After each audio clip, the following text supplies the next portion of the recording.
Well, welcome to this video, number 2 in the experiences series, and I've lost my shirt again.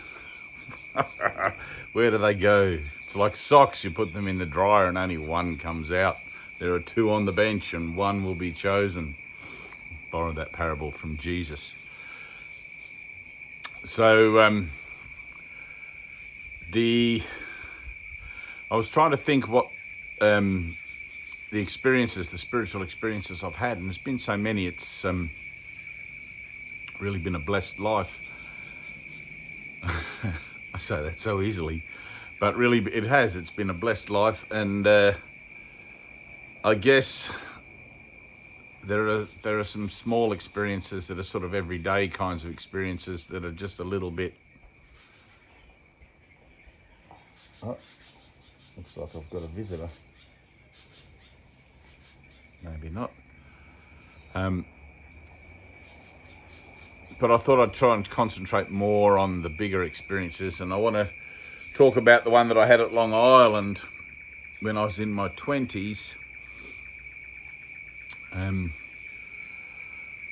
where I met a man called Richard, who was our garbo on the island. Anyone who's ever worked on an island resort knows that it's a very condensed little community of staff, and you soon get to know everybody, and you know everybody's business and what everyone does. And being a gardener there, I was the head gardener there, but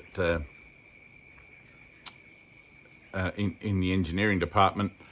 Richard was also part of the engineering department, and he gave me a Good News Bible. When he left, he decided he'd had enough, and when he left, he gave me a Good News Bible and suggested that I read the book of Jeremiah to begin with. And all I got out of Jeremiah at that time in my life was to grow my hair long for peace. And but it started something. I read, oh my God, I can't remember what I read after that. I think Job, perhaps. But it instilled in me. I would sit and talk with Richard, like all the other guys. They were too busy on a Friday drinking, and at lunchtime or after work, we'd sort of all meet up in the shed before we went back to our rooms and back to the resort life of the staff quarters. Oh, March flies, they've got a bit of a bite to them. And I'd already had a few things in my life transpire before going to work there. I went and sat with the Brahma Kumari for a while in Brisbane, who had a house down the road from where I was living, and they offered free open-eyed meditation and teachings and stuff like that. And I was very drawn into it. I didn't go much for the philosophy particularly, but the meditation really drew me in. And I was able to sit there for endless time, like for an hour or more, with my eyes open without blinking, staring at a candle. And I don't think I got past much more than that in those days. But I realised through several things that I'd done that meditation brought peace. Meditation brought a stillness and a quieting to the mind, and I really, really enjoyed that. And so when I was working at Long Island and living the party boy life, or the playboy life, I guess, and every night drinking and partying, and that's all there was, and I became quite an alcoholic in those years. But I still had this sort of parallel side to myself that was yearning for something more, yearning for knowing, or yearning for knowledge, or yearning for a bigger reason for my life. And so I made a decision. One day I made a decision that I would go, because the island was on a national park. The resort took up a small lease in the national park. I would go on one of the national park walking tracks, this one particular one that was a circuit track there, and I would find myself a beautiful spot, because very beautiful in the tropics, overlooking the Whitsunday Passage, and like just islands and blue seas, and very idyllic. And I would find somewhere to meditate, and I would practice properly practice. I couldn't do it at the staff quarters. I couldn't do it in my room. It was too noisy, people shouting and everyone always drinking and knocking on your door to come for a drink and everything. Sounds like a good life, but wasn't really for me. It was just filling in time and filling in a gap there. that sort of lifestyle. But so on the day in question, on my day off, I had a little strap bag, which I took the Bible that Richard had given me. I took some incense and some grapes for an offering. I didn't know what I was offering to or anything. I just sort of felt that I should do something to officiate my my new passion for giving myself I don't even know what, but some effort. And off I went. I went past the staff quarters and walked down towards the boat ramp, and then off into the bush up the national park walking track. It was I had a midweek day off. It was quiet, not many guests, so I wasn't too worried about encountering anyone on the track. There would probably be no one there, and the track itself was a circuit. It went up 2 or 3 kilometres from memory and around, and then back again at the back of the island. It came out at a different part. And the highlight of the track, apart from the views, was this banyan tree, which was 1,000 years old or something. I don't know, 300 years old. Big fig tree, like a big curtain fig, and it was a beautiful tree. And there was a big sign there from National Parks, this is a curtain fig, or this is a banyan tree, or whatever it was called, and blah, blah, blah. And that was one of the things. And it was about halfway through the circuit. And anyway, I started walking up the track, and all of a sudden I was into the canopy, into the trees and the forest and everything. And I couldn't see the resort, and behind me or the staff quarters, it was sort of gone. And I started to feel very light. My whole body started to feel very light, and I started to vibrate. And I thought to myself, I had a kind of a thought that I was about to pass out perhaps, or something was wrong and I should turn back to the resort. And I tried to turn around. When I tried to turn around, I couldn't. I literally could not turn my body around. It was against the rules or against the flow or something. And I heard a voice, and the voice was very soft. I don't know if it was female or male, or maybe no discernible gender to it at all, but a very soft and reassuring voice, and it said, don't be afraid. And that was it. That's all it said, don't be afraid. And instantly, any concern I had just gone instantly. And in that same moment, I felt as if 2 people or somebody was lifting me up under my arms, and as if my feet weren't touching the ground. And I'm pretty sure my feet were still on the ground, but I had this definite feeling like this under both arms, and I was carried. It's the only way I can describe it. I was carried up the track at a very fast pace, faster than normal walking, and probably about as much as like a power walker. I was going really fast up the track, and I could see the banyan tree coming, and went to the banyan tree thinking that's where whatever this was. And I wasn't afraid at all. I had no fear, no concern, everything. I was just allowing for everything to happen. And my body was tingling. I had this massive tingling, every cell, every ounce of my being. And it's like today when I meditate these days, I can replicate that tingling automatically by myself.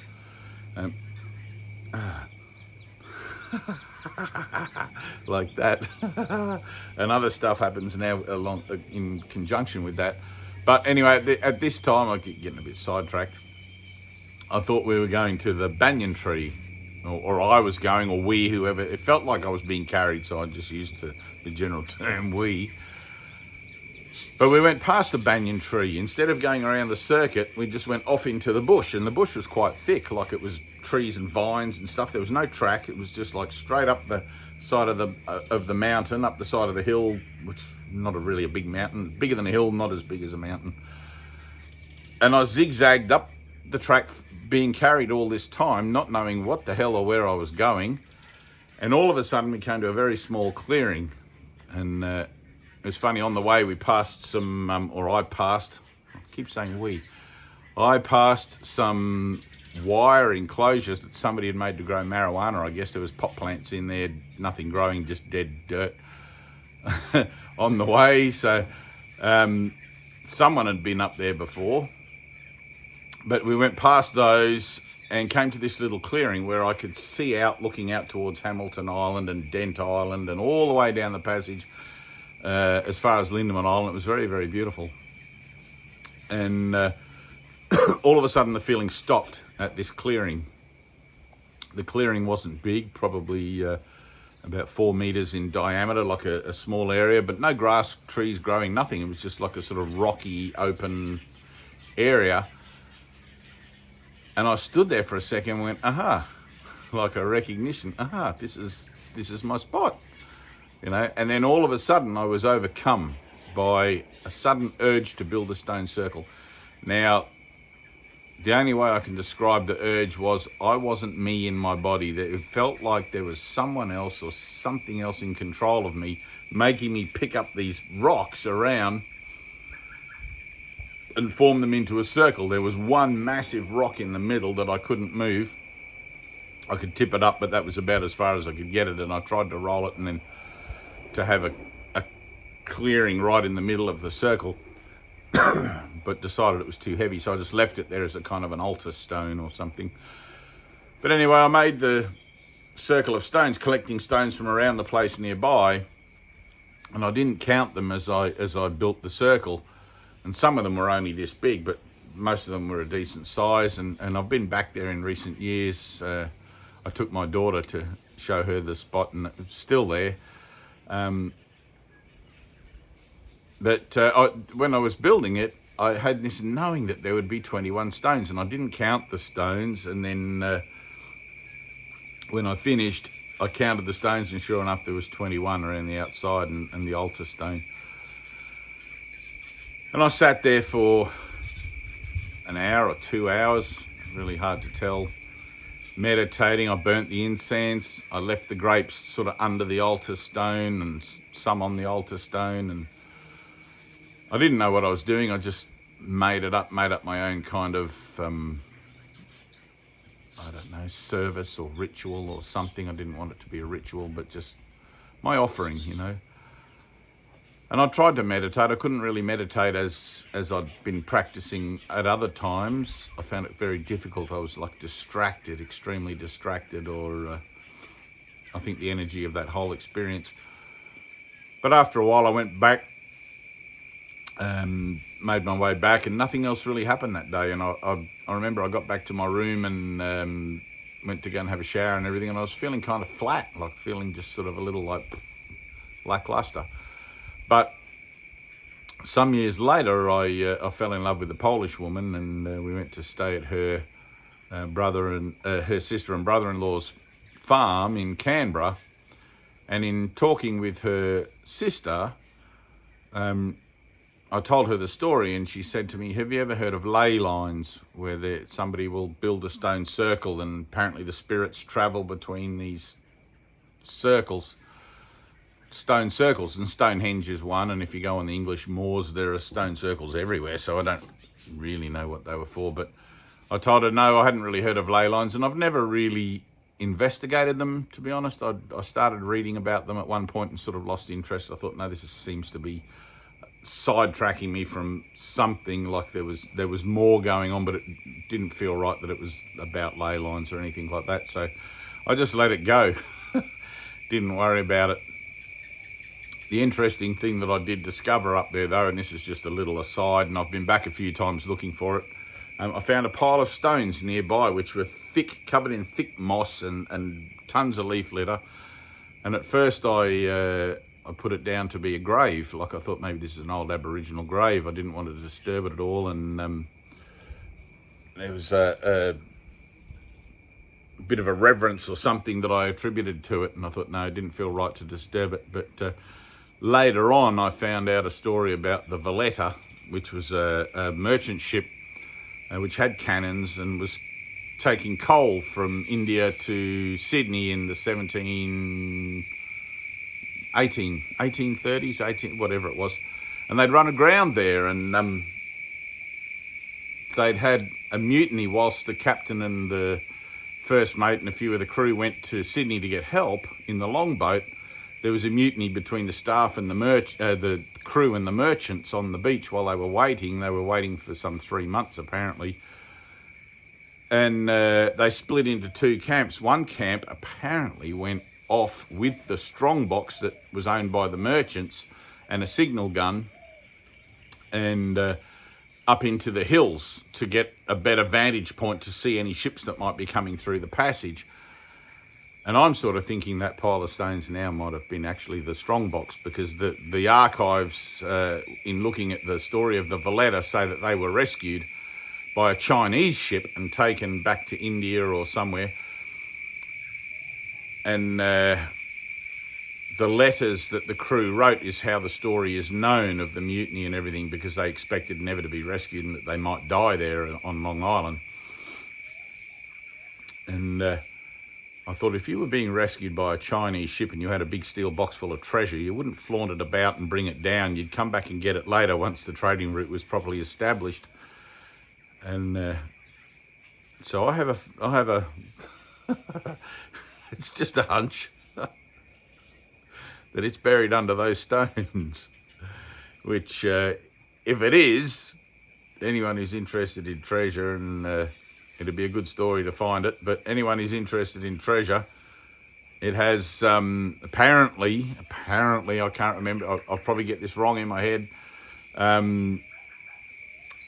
gold and silver and money of the time, I guess, and trading documents, I guess, bonds and different banking assurities for the Australian Wool Corporation and the East India Trading Company and things like that, apparently. Which, if they did happen to stay in, they didn't have plastic in those days, couldn't have wrapped it up, but if they did stay intact, probably worth millions today. So there's a good treasure story on top of a very interesting spiritual experience story. But anyone who wants to know the details of the treasure, get in touch. All right. Oh, and just to cap it all off, they took the signal gun up there with some cannonballs. On the way back, I found a half a cannonball on the side of the track. So there you go. Make of that what you will. And it was given to Artie Jacobson, who was the head of Whitsunday Great Barrier Reef Marine Park Authority back then. And I have it on good authority that he's using it as a paperweight to this day in his office, if he's not retired. Good on you, Artie. All right, love you. Peace.